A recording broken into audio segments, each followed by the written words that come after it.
పని మనిషికి ఎదురు వెళ్తూ, "ఏమైందే? ఎందుకంత కంగారు పడుతున్నావు?" అని అడుగుతుంది సుమావి. పరిగెత్తుకుంటూ రావడం వల్ల ఆమెకు ఊపిరి సరిగా అందడం లేదు. కానీ ఆమె గుమ్మం వైపు నుండి వచ్చింది కాబట్టి బయటే ఏమైనా జరిగి ఉంటుందని ఊహించింది సుమావి. ఆలోచన రావడమే ఆలస్యం. ఆమె అడుగు అక్కడ ఆగలేదు. పరిగెత్తుకుంటూ గుమ్మం దగ్గరకు వచ్చి బయటకు చూస్తుంది. బయటకు చూసిన ఆమె ఒక్క క్షణం అయోమయంలో పడిపోతుంది.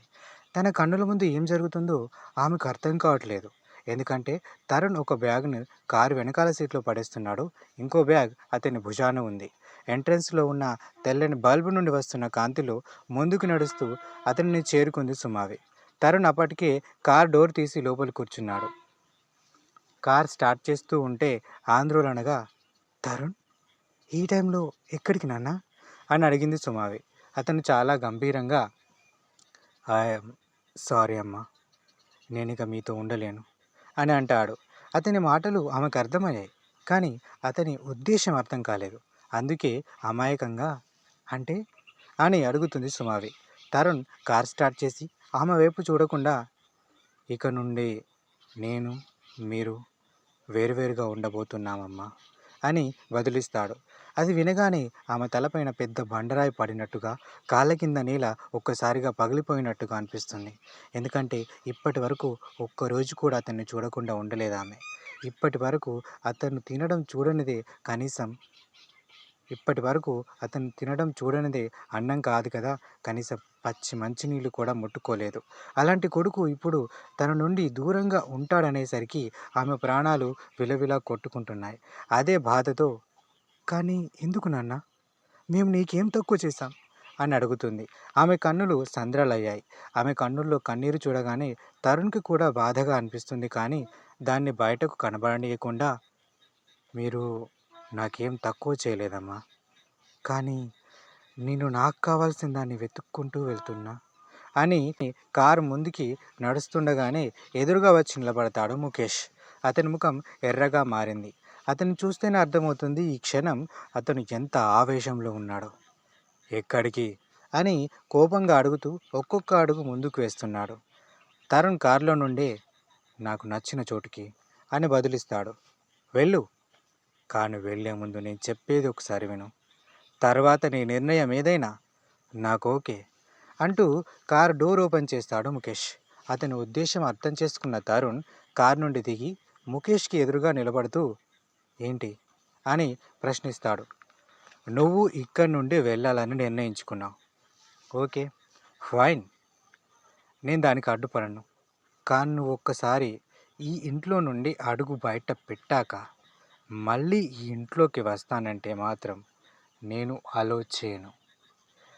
నువ్వు అనుకోవచ్చు నీ ఆస్తి నాకు అవసరం లేదని" అని ఆగిపోయి సుమావి పక్కన వచ్చి నిలబడుతూ, "నా ఆస్తి నీకు అక్కర్లేకపోవచ్చు, కానీ మీ అమ్మతో కూడా అవసరం లేదా" అని అంటాడు. ఆ మాట అనగానే తరుణ్కి ఏం మాట్లాడాలో అర్థం కాదు. ముఖేష్లో పైశాచికత్వం చాలా స్పష్టంగా కనిపిస్తుంది. ఇంతలో సుమావి మాట్లాడుతూ, "అంటే ఇంట్లో నుండి వెళ్ళిపోతే మాత్రం వాడు మన కొడుకు కాకుండా పోతాడా?" అని అడుగుతుంది. ముఖేష్ ఆమె వైపు చూస్తూ, "ఖచ్చితంగా. మన గురించి పట్టించుకోకుండా ఒక అమ్మాయి గురించి మనల్ని వదిలేసి వెళ్ళిపోయేవాడిని కొడుకని ఎలా అనుకోమంటావు? చెప్పు, ఎలా అనుకోమంటావు?" అని దాదాపు అరుస్తాడు సుమా వైపు సూటిగా చూస్తూ. ఆమె ఏ జవాబు ఇవ్వకుండా అలానే చూస్తూ ఉండిపోతుంది, కన్నీటిని కార్చుతూ. తరుణ్ దగ్గరకు వచ్చి, "మిస్టర్ తరుణ్ రాయర్, నా షరతు ఒకటే. మీరు ఇంట్లో నుండి వెళ్ళిపోయాక మళ్ళీ నాతో కానీ మీ అమ్మతో కానీ మాట్లాడడానికి వీల్లేదు.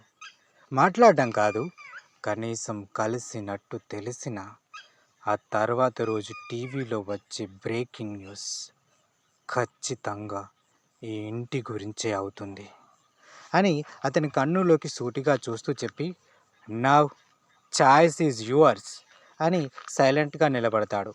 తరుణ్కి ఏం చేయాలో తోచడం లేదు. ఇంట్లో ఉంటే ఖచ్చితంగా తనకి సురభికి పెళ్లి చేస్తాడు, అందులో సందేహం లేదు. వెళ్ళిపోతే వాళ్ళమ్మను చూడకుండా కలవకుండా ఎక్కువ రోజులు ఉండలేడు.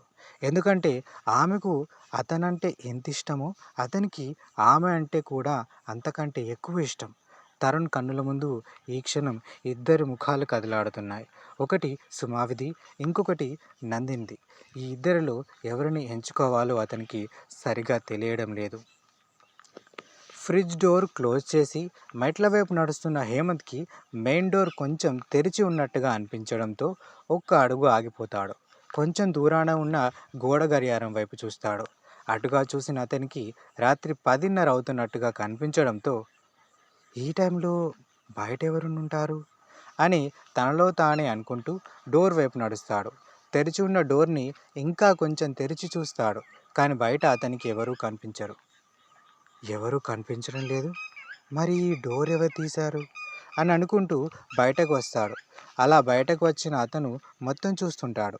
ఇంతలో అతని చూపు వెళ్ళి లాన్లో కూర్చున్న ఒక అమ్మాయి పైన పడుతుంది.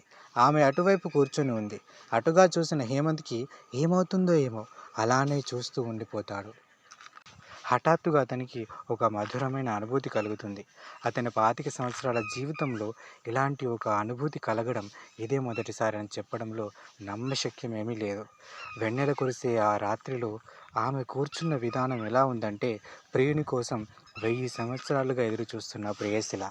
ఆమె ఆకాశాన ఉన్న చంద్రుణ్ణి బతిమలాడుతున్నట్టుగా ఆకాశం వైపు చూస్తుంది. అప్పుడప్పుడు వీస్తున్న గాలికి ఆమె కురులు అలా అలా పైకి లేస్తుంటే అవి తననే తగిలినట్టుగా ఫీల్ అవుతూ హే అంటాడు నిస్పృహగా. ఈసారి స్పృహలోకి వచ్చిన అతను నాకేమైంది, ఏంటి ఫీలింగ్ అనుకుంటూ ఆ అమ్మాయి వైపే చూస్తూ నడుస్తాడు. సరిగ్గా ఆ అమ్మాయి దగ్గరగా వెళ్ళగానే ఎవరివో అడుగుల చప్పుడు వినిపించడంతో మాలిక టక్కున వెనక్కి తిరుగుతుంది. ఆమెను చూడగానే అని తనని తాను నార్మల్ చేసుకుంటాడు హేమంత్. అతన్ని అక్కడ చూసిన మాలిక సార్ అని ప్రశ్నార్థకంగా చూస్తుంది చున్నీ సరిచేసుకుంటూ. అతను ఆమెను సూటిగా చూస్తూ నువ్వు అంటూ తడబడుతుంటాడు. ఎందుకంటే అతనికి ఇప్పుడు ఏం మాట్లాడాలో తోచడం లేదు. అతను తడబడుతుంటే ఏంటి సార్ ఏమైంది అని అడుగుతుంది మాలిక. ఏం లేదు, నువ్వేం చేస్తున్నావు ఇక్కడ ఈ టైంలో అని ప్రశ్నిస్తాడు హేమంత్.